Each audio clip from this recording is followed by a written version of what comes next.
에스겔서 18장 24절. 읽읍시다. 시작.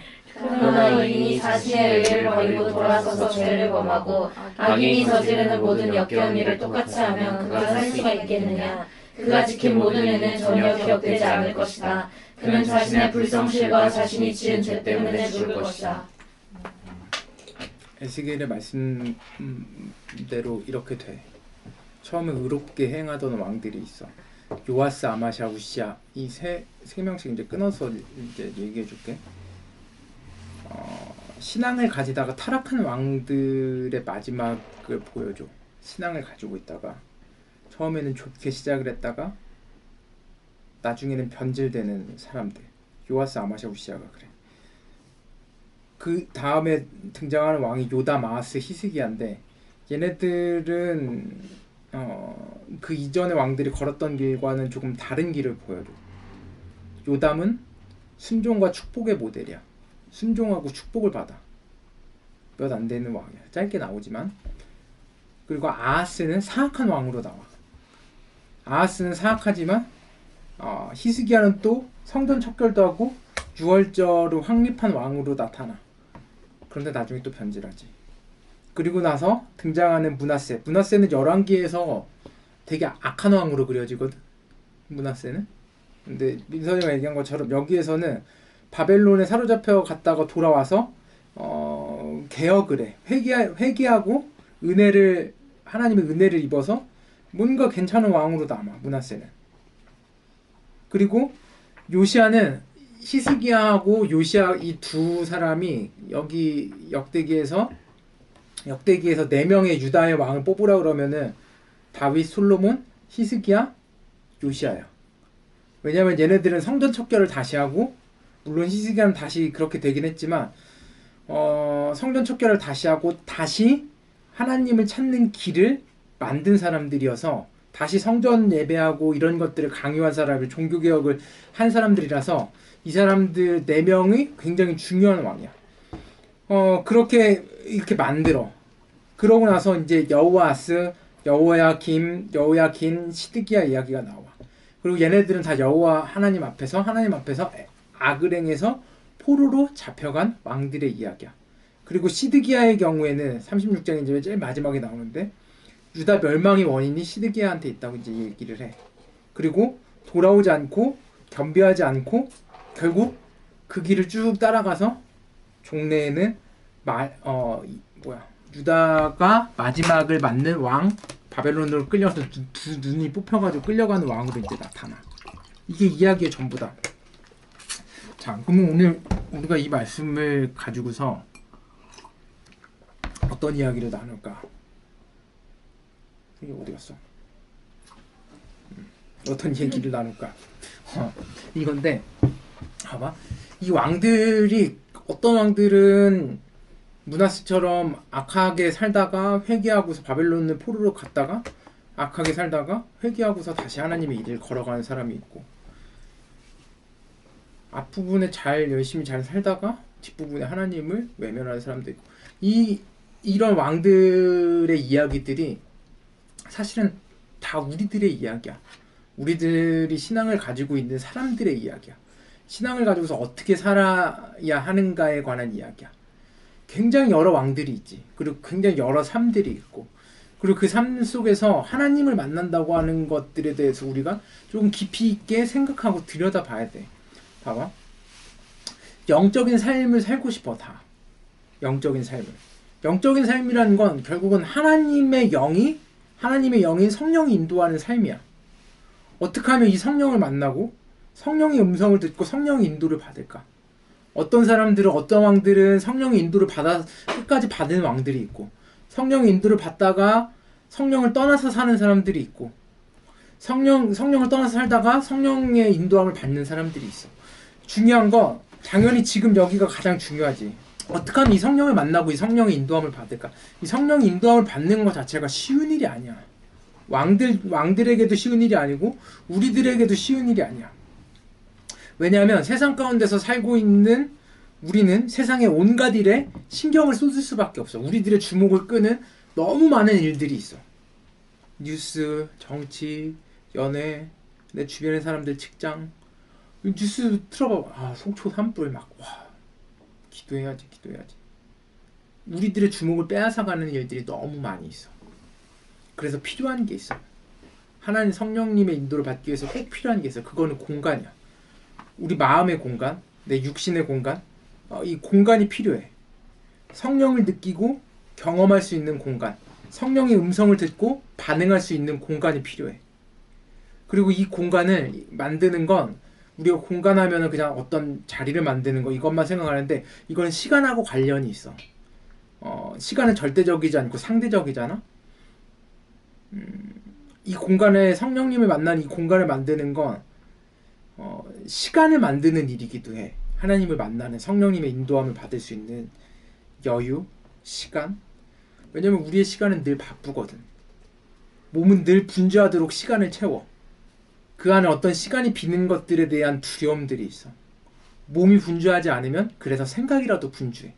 집에서 쉬는 날 몸이 안 분주하면 생각이라도 분주해. 공부하지 않으면 뭔가 다른 걸 해야 되고, 일하지 않고 있으면은 뭔가 생각이라도 해야 돼. 어디 놀러 가는 계획을 세우든 누구를 만날 생각을 하든 뭔가 생각을 늘 다른 것들로 시간을 채우고 있어. 이미 그래서 늘 이것 때문에 이미 지나간 일들 때문에 감정에 휩싸여 있고, 아직 오지 않은 일 때문에 두려움 때문에 온갖 염려를 하면서 살아. 그리고 오지 않은 일은 두려움으로 다가오고, 이미 지나간 일은 지나간 일에 대한 것들은 다 죄책감으로 채워져. 그리고 우리들은 교육을 그렇게 받았어. 빈 공간을 허락하면 안 된다고 배웠어. 빈 공간을 허락하는 건 게으름이라고 배웠어. 그래서 실제로 그런 삶들을 원치 않아. 그리고 그런 사람들이 부모가 돼. 애들이 빈 공간이 있는 것들을, 시간을 가지고 여유를 가지고 있는 것들을 뭐라도 해야 돼. 놀기라도 해야 되고 뭐라도 해야 된다고 생각해.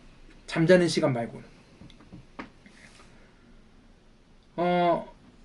이게 실제로 이원론적으로 세상을 바라보는 이 세상에서는 빈 공간은 게으름이자 쓸데없음이야. 그래서 빈 공간을 나 자신한테 허락하기 위해서 훈련이 필요해. 그리고 이 훈련이라고 하면 대부분은 훈련이라고 하는 이 단어에 우리들이 가지고 있는 이 잘못된 생각들이 뭐냐면 이게 통제가 같이 들어있거든. 훈련은 통제하는 거라고 생각하거든. 이게 왜냐면 군대에서 그렇게 교육을 받고, 그리고 그 문화권이 다 우리들한테 스며들었고, 왜냐면 우리 초등학교, 중고등학교 이 교육 과정 자체가 일본 군국주의에서 나온 그 교육 시스템이기 때문에 이게 훈련이라고 하면은 뭔가를 통제해야 된다고 생각해. 삶을 통제해야 된다고 생각해. 내가 삶을 스스로 통제하지 못하면 잘못된 삶이라고 생각해. 그래서 자녀를 교육하거나 경제, 심리학, 뭐 온갖 훈련은 어떤 대상, 경제학, 심리학 모든 학문들 있잖아. 뭐 역사학도 그렇고 여기서의 그 지식적인 훈련들이나 이런 거는 그 대상을 통제하는 거야. 내가 알고자 하는 어떤 지식의 대상이 있으면 그걸 통제하면 돼. 그래서 그 통제해서 그걸 내 소유로 만들면 그게 내 지식이 되고 내가 괜찮은 사람이 되는 거야. 이게 여기가 다 교육의 목표야. 모든 훈련의 목표가 그것을 내 소유로 만들기 위함이야. 그러나 영적인 삶에서의 훈련은 하나님께서 활동하실 수 있는 공간을 만드는 노력이야. 통제하는 게 아니야. 내 자신을 통제하는 게 아니라 하나님께서 활동하실 수 있는 공간을 만드는 거야. 내 안에서. 여기서는 내 삶이 다른 것들로 가득 차지 못하도록 만드는 일이야. 이게 제일 중요해. 내 시간이 다른 것들로 가득 차는 일들을 막는 거야. 그렇게 훈련을 내 스스로 시키는 거야. 훈련된 삶이 가져다주는 굉장한 이점들이 있어. 정신없이 바쁘지 않은 공간, 염려에 찌들지 않은 공간이 존재하도록 만드는 거야. 그게 조금이라도 하나님께서 일하실 수 있도록. 그리고 이 훈련을 통해서 우리는 성령의 음성에 순종하게 돼. 성령은 우리를 새로운 곳, 새로운 사람, 새로운 섬김으로 인도하길 원하셔. 그래서 이 공간들을 만들어야 되는데 그럼 이 공간은 어떻게 만드냐? 봐봐, 이게 역대기가 정체성에 관한 이야기라고 그랬잖아. 그리고 이 뒤에 우리가 뒷부분에 읽은 이 왕들의 이야기는 이 훈련을 한 사람들과 그렇지 못한 사람들의 이야기야. 하나님께서 일하실 수 있는 공간을 지속적으로 만들 수 있느냐 없느냐의 문제야. 눈앞에 전쟁이 다가오고 눈앞에 어떤 일들이 있고 우리들의 마음을 빼앗아가는 너무나 중요한 일들이 있지. 먹고 살아야 되고 공부해야 되고. 그런데 공간이 필요해. 하나님께서 일하실 수 있도록 공간이 필요해. 그 공간을 어떻게 만드느냐의 문제야. 봐봐. 누가복음 6장 12절에서 19절. 누가복음 6장 10. 그 무렵에 예수께서 기도하려고 산으로 떠나가서 밤을 새우면서 하나님께 기도하셨다. 날이 밝을 때 예수께서 자기의 제자들을 부르시고 그 가운데서 12를 뽑으셨다. 그는 그들을 사도라고도 부르셨는데 12는 베드로라고 이름을 주신 시몬과 그의 동생 안드레 그리고 야고보와 요한과 빌립과 바돌로메와 마태와 도마와 알페오의 아들 야고보와 열심당원이라고도 하는 시몬과 야고보의 아들 유다와 배반자 된 가룟 유다이다. 예수께서 그들과 함께 산에서 내려오셔서 평지에 서셨다. 거기에 그의 제자들이 큰 무리를 이루고 또 온 유대와 예루살렘과 주로 및 시돈 해안 지방에서 모여든 많은 백성이 큰 무리를 이뤘다. 그들은 예수의 말씀을 듣고 또 자기들의 병도 고치고자 하여 몰려온 사람들이다. 악한 귀신에게 고통을 당하던 사람들은 고침을 받았다. 온 무리가 예수에게 손이라도 대보려고 애를 썼다. 예수에게서 능력이 나와서 그들을 모두 낫게 하였기 때문이다. 이게 우리가 하나님께서 일하시는 공간을 만들기 위해서 가져야 될 것들에 대한 아주 좋은 이야기야. 우리가 방금 읽은 이 이야기는 예수님과 제자들에 관한 이야기인데 이 이야기는 밤에 시작돼서 밤에 시작이 돼. 그리고 아침을 거쳐서 오후로 이어져. 그러니까 뭐냐면은 예수님은 먼저 고독 속에서 하나님과 더불어 밤을 보내셨어. 기도하시면서. 그리고 아침이 되자 사도들을 불러서 공동체를 이루셨어. 오후에는 사도들과 함께 나가서 말씀을 전하고 환자들을 고치셨어. 이제 여기서 중요한 건 이제 순서야. 밤부터 시작돼. 밤부터 시작돼. 고독이 먼저 있고 아침에는 공동체가 있고 오후에는 사역이 있어. 그러니까 어떤 할 일들이 있어. 대부분은 어떤 일들을 해야 될 일들을 우리들은 대부분 혼자 먼저 시작해. 그러다가 그 일들이 잘 안 되면 주변 사람들의 도움을 찾아. 공동체를 찾는 거야. 나를 이해해줄. 그래도 잘 안 되면 그때 가서 이건 내가 내 힘으로 되는 게 아니야. 그때 가서 기도를 해.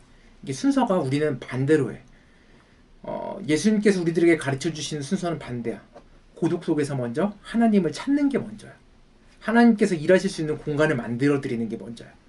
그리고 나서 다른 사람들과 교제하는 것, 사명을 함께 실천할 공동체들과 더불어 거하는 것, 그리고 마지막으로 그 공동체가 나가서 치유하고 나한테 맡겨진 그 일들을 하는 것, 기쁜 일들을 하는 것, 기쁜 소식을 전하거나 그 일을 통해서 하나님의 영광을 돌려드리는 고독, 공동체, 일.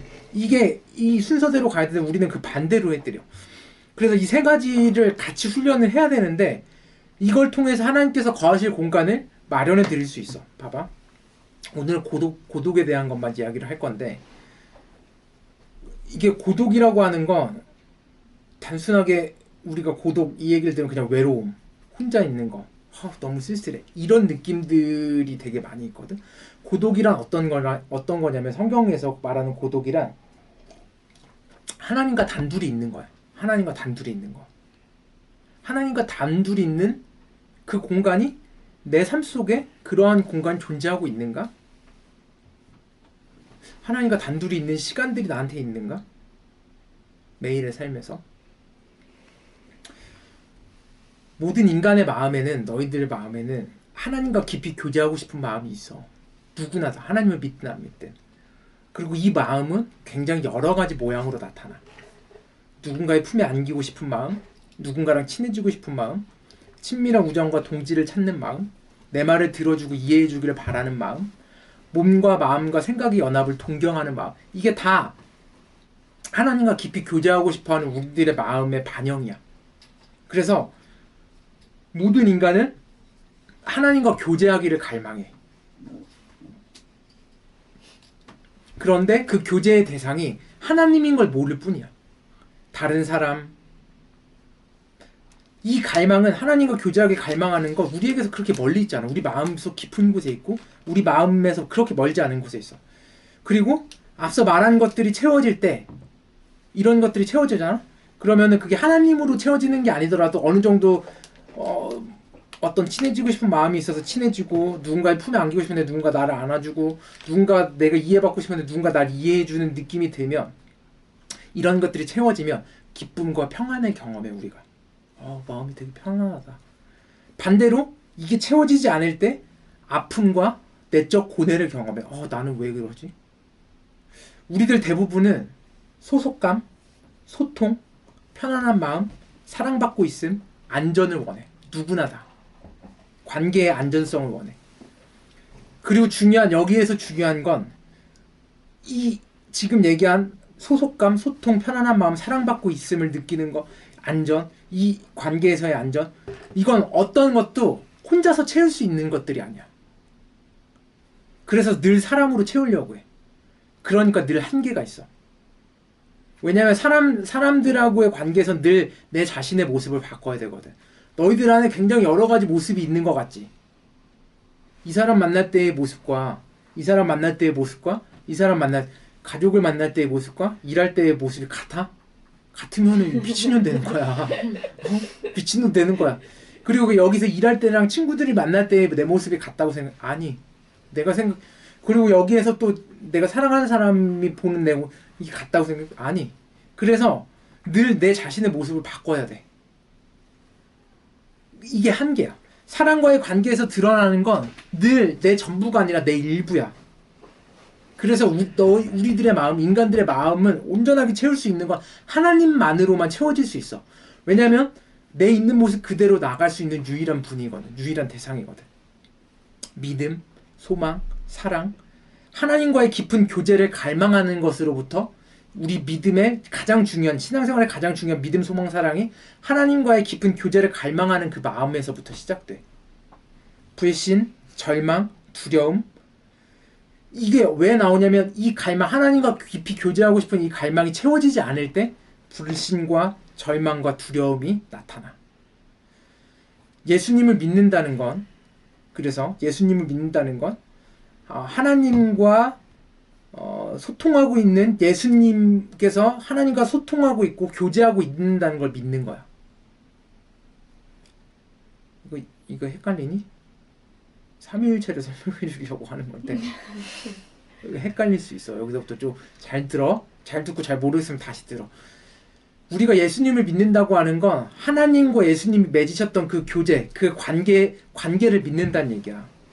요한복음 11장 25절에서 26절을 보면, 이거 찾자. 11장 25절에서 26절.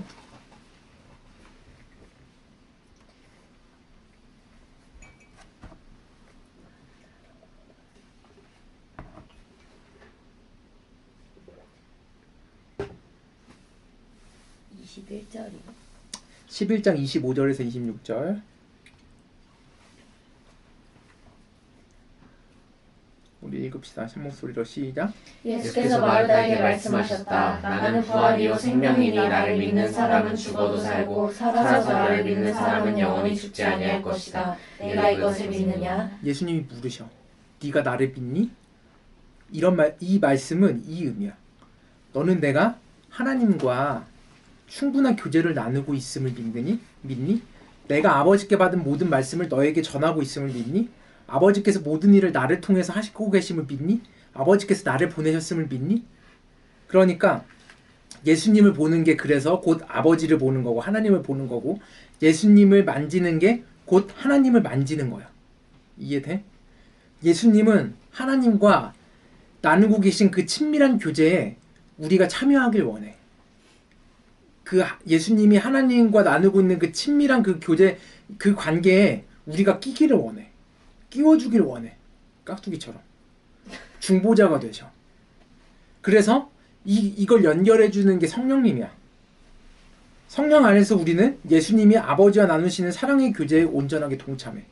성령을 통해 이 교제에 참여하게 되는 게 구원이고 믿음의 시작이야. 너네들은 이 교제에 참여하고 있어? 잘 모르겠어? 왜 잘 모르냐면 앞에서 얘기한 것처럼 예수님이 거하시는 자리, 하나님이 거하시는 자리, 성령님이 내 안에 거하시는 그 공간이 없기 때문에 그래. 그러면 이 공간을 만들려면 결국은 예수님을 바라보는 거고, 예수님이 증언하신, 나에 대해서 증언하시는 그 증언에 내가 어떤 사람이라고 말씀하시는 그 증언에 귀를 기울이는 것에서부터 시작이 돼. 이해돼? 그러면 그 증언을 듣는 것, 이걸 두 글자로 하면 뭐야? 누군가 하는 얘기를 잘 듣는 걸 뭐라 그래? 경청. 그래, 경청. 오. 경청이라고 하지. 진짜 내가 누구인지를 듣는 것, 이 고독의 시간에, 하나님과 교제하는 그 시간에, 하나님과 교제하고 있는 단둘이 있는 그 시간에 우리가 해야 될 건 경청이야. 듣는 거야. 어떤 걸 들어야 되냐면 예수님과 교제하면서 진짜 내가 누구인지를 들어야 돼. 예수님은 밤새도록 하나님과 교제하셨어. 그 교제를 통해서 예수님은 자신을 사랑하는 자라고 부르시는 하나님의 음성을 들으셨어. 이 음성을 들어야 돼. 봐봐, 누가복음 3장 22절. 자, 누가복음 3장 22절.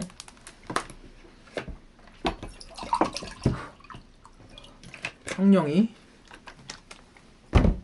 누가복음 3장 22절 한 목소리로 읽읍시다. 시작. 성령이 비둘기 같은 형체로 예수에게 내려오셨다. 그리고 하늘에서 이런 소리가 울려왔다. 너는 내 사랑하는 아들이요 나는 너를 좋아한다. 누가복음 9장 35절. 누가복음 9장 35절.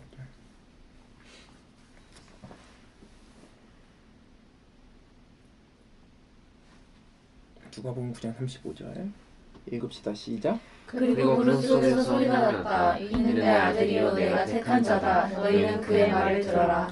예수님께서 요단강과 산에서 들은 그 음성은 바로 이거야. 내 아들이다. 너는 내 사랑하는 자다. 이게 예수님의 정체성이었어. 예수님은 하나님과의 고독의 시간에 이 음성을 들었어. 늘 들었어. 매일, 매 순간. 왕들이, 역대기에 나오는 왕들이, 어떤 왕들은 하나님의 말씀을 따라 이 음성을 듣고 자기가 누군지를 정확히 아느냐 모르느냐의 문제야. 세상은 예수님을 사랑받는 자로 취급하지 않았어. 그런데 예수님은 자신이 사랑받는 자라는 걸 매일 알고 있었어. 왜냐하면 예수님에게는 하나님과 소통하는 공간이 있었거든. 그 자리가 있었거든. 그 바쁘지 않은 세상의 염려와 모든 시간으로부터 떨어져서 하나님과 교제하는 그 공간이 있었거든. 그래서 세상 속으로 저벅저벅 걸어가셨어.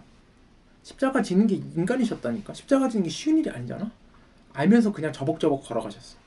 사람들은 환호하다가 비웃었고 칭송하다가 예수님을 거부했어. 심지어 그분의 제자들까지 모두 다 부인했어. 이걸 알고 계셨어. 중요한 거. 호산나라고 외쳤었던 그 외침은 십자가에 못 박으라는 규탄으로 금방 바뀌어버렸어. 근데 예수님은 걸어가셨어. 그 길을. 예수님이 막 성인이셔서 신이셔서 그 길을 걸어가는 게 아니야. 예수님은 그 세상의 모든 소리 가운데 한 가지 음성에 귀를 기울였어. 이게 우리와 다른 점이야. 여러 가지 소리들이 있지. 우리들은 다른 소리들이 다 들리잖아. 근데 예수님은 그 세상의 모든 소리 가운데 한 소리에, 한 음성에 귀를 기울였어. 너는 내 아들이다. 내가 너를 사랑한다. 내가 너의 존재로 인해서 기뻐한다. 이 음성에 귀를 기울이셨어. 예수님은 밤에 기도하시면서 이 음성에만 온전히 마음을 여셨어. 고독은 중요해. 왜 중요한지 알아? 내 사랑하는 자라고 부르시는 아버지의 음성을 그 고독 속에서만 들을 수 있기 때문에 그래. 내 사랑하는 자라고 부르시는 하나님의 음성을 그 자리에서만 들을 수 있기 때문에 그래. 이제 예수님이 나와 너희들에 대해서 증언하신다. 너는 나처럼 사랑받는 존재야. 너는 내 형제고 내 사랑하는 신부고 내 아들이고 내 딸이야. 예수님께서 들으신 그 음성을 이제 예수님께서 증언하고 계시다고. 기도란, 고독의 시간에 하는 이 기도란, 이 음성을 내 존재의 중심으로 듣고 내 삶 전체에 스며들게 하는 거야. 그냥 머리로 아는 게 아니라 내 존재의 중심으로 듣고 내 삶 전체에 스며들게 하는 거야. 나는 누구인가? 인생은 이 물음의 답을 찾아가는 과정이야. 나도 모르는 내 모습들이 문득문득 떠오를 때가 있잖아. 나는 누구인가? 인생은, 우리의 삶 전체는 이 물음의 답을 찾아가는 과정이야. 이 물음에 대한 답은 삶으로 드러나. 사랑받는 존재라는 예수님의 증언을 듣고 온몸으로 삶을 살아내는 것. 존재의 가장 신실한 마음속 깊은 곳에 이 음성을 듣고 삶을 살아내는 것. 그것이 우리에게 주어진 유일한 과제야. 우리는 돈을 벌기 위해서 이 땅에 온 사람들이 아니야. 우린 뭔가를 가지기 위해서 이 땅에 온 사람들이 아니야. 사랑받는 존재란 예수님의 증언을 듣고 이걸 온몸으로 살아내기 위해서 이 땅 가운데 온 사람들이야. 그러나 앞에서 얘기했듯이 이 음성을 듣고 삶을 살아가는 건 쉽지 않아. 왕들이 바보가 아니잖아. 이 음성을 듣고 이 삶을 살아가는 게 쉽지 않아. 처음엔 따르다가도 변질되고, 어떤 사람은 애초에 따르지 못한 악한 왕들이 있고, 이게 쉬운 게 아니야. 세상에는 왜냐면 다른 음성들이 있기 때문에 그래. 세상은 이렇게 얘기해. 네가 사랑받는 자라는, 그래, 사랑받는 자면 네가 사랑받는 자인 걸 증명해봐. 너의 가치와 쓸모를 증명해봐. 뭔가를 보여줘야지. 결과가 이래서야. 유명해져야지. 전문가가 돼야지. 학위를 받아야지. 교회 건축을 하는 목사가 돼야지. 목사로 따져요. 정점을 찍어야지. 약간의 권력이라도 얻어야지. 그래야 사람들이 너를 우러러보게 돼. 그래야 사랑받을 수 있어. 그래야 네가 훌륭하고 대단하다고 말해줄 거야. 이런 음성들은 삶에서 실제로 매우 강력한 힘이야. 모두가 이 음성을 따라 살아가고 있기 때문에 그래. 왕들도 마찬가지였고. 다수의 힘, 시스템의 힘, 사단의 힘, 감각적인 것들의 힘. 이 힘에 이끌려 우리의 삶이 바쁜 삶으로 내 스스로를 내몰아. 하나님께서 거하실 공간들을 만들질 않아.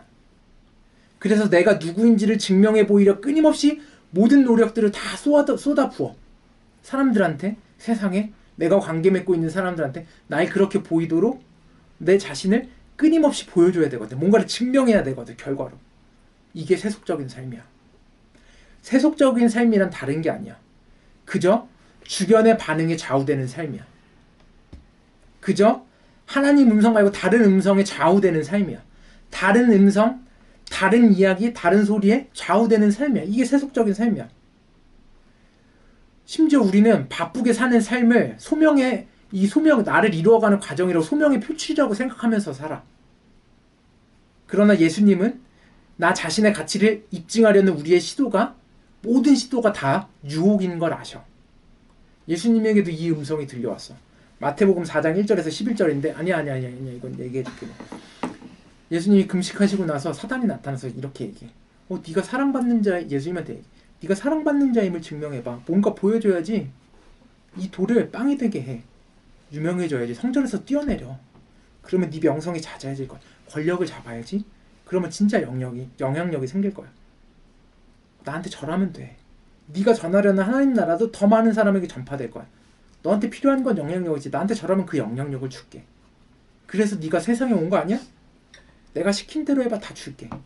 그러자 예수님은 이렇게 말씀하셨어. 아니, 나는 아무것도 너한테 입증할 필요가 없어. 하나님은 이미 알고 계셔. 나한테 있는 말씀으로 충분해. 나는 이미 사랑받고 있는 자. 이걸 알고 계셨어. 자, 더 있는데 이거 뒤에 하면은 더 헷갈리니까 오늘 여기까지만 하자. 12시가 넘었으니까 짧게 여기까지. 중요한 얘기는 다 했으니까. 자, 이 역대적인 정체성에 관한 이야기인데 마지막 왕들은 하나님의 말씀을 따를 수 있느냐 없느냐, 그리고 이 하나님의 말씀을 따라서 사는 게 얼마만큼 힘드냐에 관한 이야기야. 우리는 시간이 필요하다. 고독이 필요하다. 공간이 필요해. 하나님께서 거하실 수 있는 공간. 이건 고독을 통해서, 정확하게 기도를 통해서, 정확하게 내가 누구인지를 증언하신 예수님의 음성을 통해서 증명될 수 있어. 그리고 그 증언을 들어야 돼. 그리고 세상에는 온갖 소리들이 있어. 우리를 유혹하는 소리들, 우리를 쓰러뜨리려고 하는 소리들, 하나님과 멀어지게 하는 소리들. 여기에 흔들리는 삶, 이 소리에, 이 공간, 이 바쁜 삶에 흔들리는 삶을 살게 되면 이걸 세속적인 삶이라고 한다. 고독에 거해. 하나님과의 시간을 만들어. 공간을 만들어드려야 돼. 너희들 안에. 그러면 이 공간을 만들면 너희들이 요시야 같은 왕처럼 살 수 있어. 므낫세처럼 회개했다가 회개하고 하나님 앞에 칭찬받는 왕이 될 수 있어. 후세 사람들이 기릴 수 있는 왕이 될 수 있어. 그런데 이 공간이 없으면 너희들이 지금까지 잘 해오다가 아까 에스겔서 말씀 읽었잖아. 이게 잘못되잖아. 하나님이 떠나잖아. 이 실수가 아니라 하나님이 떠나잖아. 하나님이 떠나는 삶이 되면 그 이전에 행했었던 의가 다 기억되지 않아. 왜냐면 그 의는 하나님을 위한 게 아니라 내 자신을 위한 거거든. 다 기억되지 않는다고. 다 아무것도 아니라고. 그래서 중요한 건 지금 여기를 살고 있느냐예요. 내가 지금 여기를 진짜 살고 있느냐. 그 음성을, 너희들에 대해서 증언하시는 그 음성을 꼭 듣길 바래. 찬양합시다.